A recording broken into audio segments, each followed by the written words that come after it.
മഹിഷിയുടെ രക്തം നേരിട്ട് മണ്ണിലേക്ക് കലർന്നാൽ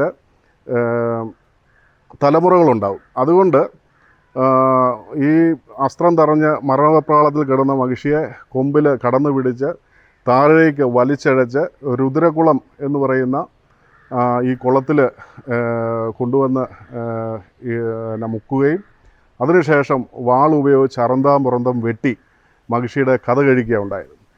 അപ്പോൾ പിന്നീട് വാളെല്ലാം ശുചിയാക്കി ദേഹശുദ്ധിയും വരുത്തി അദ്ദേഹം തിരിച്ച് ഈ പുത്തൻ വീട്ടിലേക്ക് തന്നെ കയറി ചെല്ലുകയും എന്നിട്ട് ആ മാതാവിനോട് ഇതുപോലെ നിങ്ങളുടെ ഈ ഇത് പ്രശ്നങ്ങളെല്ലാം ഇനിയിപ്പോൾ ആരും സങ്കടപ്പെടേണ്ട കാര്യമില്ല, നിങ്ങളെ ഗ്രസിച്ചിരുന്ന ഈ വലിയ നിങ്ങളുടെ ദുഃഖമെല്ലാം അവസാനിച്ചിരിക്കുന്നു, മഹിഷിയെ ഞാൻ വധം ചെയ്തിട്ടുണ്ട്, അതിൻ്റെ കഥ കഴിഞ്ഞിട്ടുണ്ട്, അപ്പോൾ ഇത് നാട്ടുകാരെ മുഴുവൻ അറിയിക്കണം, ഗ്രാമവാസികളെ മുഴുവൻ അറിയിക്കണം, അതിൻ്റെ ഓർമ്മയ്ക്കായിട്ട് ഈ ഉടവാള് ഇവിടെ സൂക്ഷിച്ചോളൂ എന്ന് പറഞ്ഞിട്ട് ആ മാതാവിനെ ആ വാള് സൂക്ഷിക്കാൻ ഏൽപ്പിച്ച് ഒരടയാളമായിട്ട് സൂക്ഷിക്കാൻ ഏൽപ്പിച്ചിട്ട് അദ്ദേഹം അന്തർദാനം ചെയ്യുകയുണ്ടായി.